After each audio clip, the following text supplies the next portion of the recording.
నమస్తే. రాహు భగవానుడు నక్షత్ర మార్పు మొన్ననే జరిగింది, నవంబర్ 23వ తారీఖు. బట్ ట్రూ రాహు నక్షత్ర transit is on December 2nd. So కాబట్టి శతభిష నక్షత్రం కుంభరాశిలో తనదైన సొంత నక్షత్రానికి శతభిష నక్షత్రానికి ఆయన ట్రాన్సిట్ అవ్వడం జరిగింది.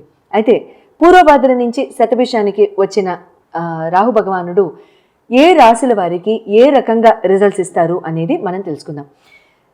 ఈ సంవత్సరం మొదల్లో ఫిబ్రవరి 24వ తారీఖు ఆయన పూర్వభద్ర నక్షత్రానికి ట్రాన్సిట్ అయ్యారు. మే 18న ఆయన కుంభరాశికి మీనరాశి నుండి ఆయన ట్రాన్సిట్ అవ్వడం, కేతుతో పాటు కేతు భగవానుడేమో సింహరాశికి ట్రాన్సిట్ అవ్వడం, రాహు భగవానుడు కుంభరాశికి ట్రాన్సిట్ అవ్వడం జరిగింది. అయితే అప్పుడు మనం చెప్పుకున్నాం రకరకాల రిజల్ట్స్, రకరకాల గోచార రీత్యా ఫలితాలు ఎలా ఉంటాయనేది చెప్పుకుందాం. ఇప్పుడు ఇన్ జనరల్ రాహు భగవానుడు ఇచ్చే రిజల్ట్స్ ఏ రకంగా ఉంటాయనేది మనం తెలుసుకుందాం. And at the same time అన్ని రాసుల వారు తీసుకోవాల్సిన ఎటువంటి నియమాలు పాటించాలి, లేకపోతే ఎటువంటి జాగ్రత్తలు తీసుకోవాలని తెలుసుకుందాం. ఇక్కడ శతభిష నక్షత్రం గురించి కనుక మనం మొదలు మాట్లాడుకుంటే, శతభిష పేరులోనే ఉంది. 100 టైప్స్ ఆఫ్ పాయిజన్ని కూడా హరించేసే కెపాసిటీ ఈ నక్షత్రానికి ఉంటుంది. అంటే ఈ నక్షత్రంలో పుట్టిన వాళ్ళకు ఉంటుంది. వీళ్ళకి జనరల్గా ఫుడ్ పాయిజనింగ్ అవ్వడం కానీ, లేదా ఇటువంటి అంటే food poisoning related health disorders రావడం కానీ ఇలాంటివి జనరల్గా జరగవు. వైరల్ ఫీవర్స్ జనరల్గా వీళ్ళకి రావు. ఒకవేళ వచ్చినా అది 1 to 4 days గ్యాప్లోనే తగ్గిపోతుంది. బియాండ్ 4 వీళ్ళకి నడవదు, అది ఆ ఫీవర్స్ అనేవి నడవు. But at the same time again it really depends. మళ్ళీ ఒక్క పర్సంటేజ్ ఆఫ్ పాపులేషన్ని నేను ఇక్కడ బ్రాకెట్లో పెడతాను అండ్ ఎలిమినేట్ కూడా చేస్తాను ఆ పర్సంటేజ్ని. ఇక్కడ ఏమవుతుందంటే రాహు భగవానుడు ఎక్కడ ప్లేస్మెంట్ వాళ్ళ కుండలిలో, వాళ్ళ జన్మ కుండలిలో ఎలా ప్లేస్ అయి ఉన్నారనేది కూడా మనం కనుక కన్సిడర్ చేసుకున్నట్లయితే, పరిగణనలోకి తీసుకున్నట్లయితే అక్కడ మనకి ఇంకా బెస్ట్ రిజల్ట్స్ అనేవి మనం చెప్పుకోవడానికి వీలవుతుంది. రాహు భగవానుడు ఛాయాగ్రహం అని, ఇల్యూజన్ గ్రహం అని, తర్వాత మాయ చేకూరుస్తాడని, వచ్చి రాగానే ఢమేల్ అనేస్తాడని, లేకపోతే కూల్చడానికే వచ్చే మహానుభావుడని రకరకాల నిందలు మనం జనరల్గా ఆయన మీద పాపం వేసేస్తూ ఉంటాం. ఎందుకంటే నోరు లేదు కదా ఈ ప్లానెట్స్కి, వేసేయడం ఈజీ, అంతేనా? Very good. But all false, అటువంటివి ఏమీ కావు, అస్సలు కాదు. రాహు భగవానుడు ఇచ్చినట్టు ఎవరు ఇవ్వలేరు.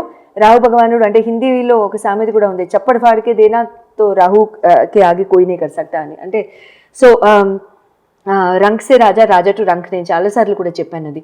సో ఇచ్చిన అమ్మ పెట్టేది పెడుతుంది, కొట్టేది కొడుతుంది అనే సామెత కూడా ఉంది కదా. బహుశా రాహు భగవానుని చవి చూసిన తర్వాతనే, ఆయన ప్రేమని చవి చూసిన తర్వాతే ఎవరో ఆ సామెత పెట్టుంటారని నేను మనస్ఫూర్తిగా నమ్ముతాను. ఎందుకంటే తల్లి కూడా రాహు స్వరూపం కిందనే మనం చెప్పుకోవచ్చు, ఎందుకంటే అమ్మవారి స్వరూపమే కాబట్టి. సో కాబట్టి ఇక్కడ మన శ్రద్ధ, మన ఫోకస్, మన డిసిప్లిన్, మన భక్తి, మన లైఫ్ స్టైల్ ఇవన్నీ కూడా చాలా నీతిగా, నియమంగా, ధర్మంగా కనుక మనం పాటిస్తూ కనుక వెళ్ళినట్లయితే రాహు భగవానుడు ఏమీ చేయరండి. ఆయన ఏమీ చేయరు. మనం ఎక్కడైనా క్రమం తప్పితేనే కాస్త క్రమశిక్షణలో పెడతారు, చేయి పట్టుకుని లాగుతారు. ఆ లాగడంలో కాస్త గట్టిగా లాగుతారు, అంతే, పెద్దగా ఏముండదు, ఇబ్బంది ఏం లేదు. సో ఇక్కడ ఏమవుతుందంటే రాహు భగవానుడు శతభిష నక్షత్రంలో ఇక్కడ చేయడం అనేది, శతభిష నక్షత్ర అంటే ఆ శతభిష నక్షత్ర యొక్క lord doctors of all the planets అని కూడా అంటూ ఉంటాం. సో ఇక్కడ ఏమవుతుందంటే, అంటే ఏదైనా హీలింగ్ కెపాసిటీ వీళ్ళకి చాలా చాలా బాగుంటుంది. శతభిష నక్షత్రంలో పుట్టిన వాళ్ళు ఇన్ జనరల్, అంటే నక్షత్రాల జనరల్ క్యారెక్టరిస్టిక్స్ కనుక ఈ రాహు భగవానుడు ఉన్నప్పుడు ఏ రకంగా ఉంటుందని చెప్పుకున్నట్లయితే, ఈ శతభిష నక్షత్రం యొక్క కెపాసిటీలో ఏమవుతుందంటే, healers, mental wellbeing healers, psychologist, psychiatrist, neuro scientist, neurologist వీళ్ళందరూ కూడా ఈ నక్షత్రానికి చెందిన వాళ్ళు కనుక ఉన్నట్లయితే they will be excelling in their profession very very well. నేను అటువంటి డాక్టర్స్ని చాలామందిని చూశాను. I mean most of them are my clients also. And నేను చాలామందిని చూడడం కూడా జరిగింది. I met a lot of neuro surgeons and neuro scientist who belong to this నక్షత్రం అండ్ వెరీ బ్యూటిఫుల్ డాక్టర్స్. అంటే అసలు హోరోస్కోప్ నేను ఓపెన్ చేయకముందే వీళ్ళు శతభిష అయి ఉంటారు అని అనుకుంటుండగానే వాళ్ళు రాహు యొక్క వెల్ ప్లేస్డ్ బ్లెస్సింగ్స్తో వాళ్ళు ముందుకు వెళ్ళిపోతున్న human beings and lovely human beings అని చెప్పుకోవచ్చు. ఇక్కడ ఏమవుతుందంటే కుంభరాశిలో ఇక్కడ శతభిష నక్షత్రంలో రాహు భగవానుడు వచ్చి రాగానే ఇక్కడ ఆయన ఏదో ఒక చేంజ్, ఏదో ఒక డైరెక్టివ్ అనేది మన లైఫ్స్కి ఇస్తూ ఉంటారు. ఇక్కడ ఏమవుతుందంటే, అంటే పబ్లిక్ పరంగా కనుక మనం చెప్పుకున్నట్లయితే, వరల్డ్ పరంగా కనుక మనం చెప్పుకున్నట్లయితే, పబ్లిక్ యాంటిసిపేషన్తో కూడిన నిర్ణయాలు, లేకపోతే పబ్లిక్ యాంటిసిపేషన్తో కూడిన డెసిషన్స్ కానీ, గవర్నమెంట్లో ఏదైనా డెసిషన్స్ ఇవ్వడం కానీ, లేకపోతే గవర్నమెంట్ ఏదైనా డైరెక్టివ్స్ పబ్లిక్కి ఇవ్వడం కానీ, లేదన్నా మార్పులు చేర్పులు పబ్లిక్కి ఇవ్వడం కానీ ఇలాంటివి చేస్తుంది. ఇలాంటివి మనం చూస్తాం. రాహు భగవానుడు శతభిష నక్షత్రంలో ఉంటుండగా ధనిష్టకి వెళ్లే లోపు, జూన్ 30వ తారీఖు 2026 ధనిష్టకి వెళ్లే లోపు గవర్నమెంట్ డైరెక్టివ్స్ ఫార్ పబ్లిక్ ఇటువంటివి చూడడం జరుగుతుంది. Public will hear some change or some directives to follow. Some change అనగానే ఎక్కడికో ఊహించేయక్కర్లేదండి. మనమందరం కూడా ఇక్కడ ఏమవుతుందంటే, సమ్ డైరెక్టివ్స్ అంటే మీరు ఇది చెయ్యండి, ఇటువంటి అంటే పాలసీస్ ఫాలో అవ్వండి, లేకపోతే ఇది ఈ డేట్ కల్లా మీరు కంప్లీట్ చేయాలి, ఇది ఈ డేట్ కల్లా మీరు చేసేయాలి, లేకపోతే ఇది ఈ క్రమంగానే ఉండాలి, ఈ ఫోకస్తో ఉండాలి, ఈ డిసిప్లిన్గా ఉండాలి. ఇటువంటి changes government will give directives and will make policy changes across the country. ఇటువంటివి మనం జనరల్గా డెఫినెట్గా వింటూ ఉంటాం. అండ్ ఇక్కడ ఇంకొకటి ఏమవుతుందంటే, taxes పరంగా కానివ్వండి, అటువంటి పరంగా కానివ్వండి, very interesting changes will come up in the following budget also next year. ఎందుకంటే రావు భగవానుడిదే ట్యాక్సెస్ కూడా కాబట్టి, and my favourite lord, and at the same time ఆయన ఈ నక్షత్రంలో ఉంటుండగానే, సో ఖచ్చితంగా very beautiful changes and with very అంటే eye opening changes and very public interest, అంటే మనం కళ్ళు రేస్ చేసి చూసే చేంజెస్తో గవర్నమెంట్ చాలా చక్కటి చేంజెస్ తీసుకురావడం అనేది కూడా మనం చూస్తాం. ఇక్కడ తర్వాత గోల్డ్ అండ్ సిల్వర్ కూడా చాలా చాలా స్టేబుల్గా ఉంటాయండి ఈ టైంలో. అండ్ ఈ పర్టిక్యులర్ 4 to 6 months టైంలో కూడా చాలా చాలా స్టెబిలిటీ అనేది చూస్తాం. మేజర్ ఫ్లక్చువేషన్స్ అయితే చూడడం జరగదు. Next year post March changes అనేది చూడడం జరుగుతుంది. అక్కడే ఇంక్రీజ్ అవ్వడం అనేది జరుగుతుంది. బిఫోర్ మార్చ్, ప్రీ మార్చ్ అయితే మాత్రం స్టెబిలిటీ అనేది ఎక్కువగా చూడడం జరుగుతూ ఉంటుంది. అండ్ ఇక్కడ IT, creative fields, doctors, neuro scientist, neuro psychologist, psychiatrist, healers, mental healers, creative fields, artist, dancers, singers, painters, ఇటువంటి వాళ్ళందరికీ కూడా కళలు, లలిత కళలు, ఇవన్నీ కూడా రాహు యొక్క డిపార్ట్మెంట్సే కాబట్టి ఇక్కడ వీళ్ళందరికీ కూడా excelling in their own professions, excelling in their own fields, ఇవన్నీ కూడా జరగడం జరుగుతూ ఉంటుంది. చాలా శుభంగా ఉంటూ ఉంటుంది. మీరు కనుక ఎంతో కాలంగా ఈ పర్టిక్యులర్ ఫీల్డ్స్లో మేము ముందుకు వెళ్దాం అనుకుంటున్నాం, బట్ వెళ్ళలేదు, ప్రోత్సాహం లేదు, లేకపోతే ఇంట్లో పనుల మొలాన, ఇంట్లో రెస్పాన్సిబిలిటీస్ మొలాన చేయలేదు అనుకుంటే, please take out time for your self. And ఈ టైంలో కనుక మీరు చేసినట్లయితే చాలా శుభంగా ఉంటుంది. Take the blessings of Rahu and నక్షత్ర లార్డ్ యొక్క బ్లెస్సింగ్స్ తీసుకుని కనుక మీరు ముందుకు వెళ్ళినట్లయితే చాలా చాలా శుభంగా ఉంటూ ఉంటుంది. అట్ ది సేమ్ టైం ఇక్కడ మీకు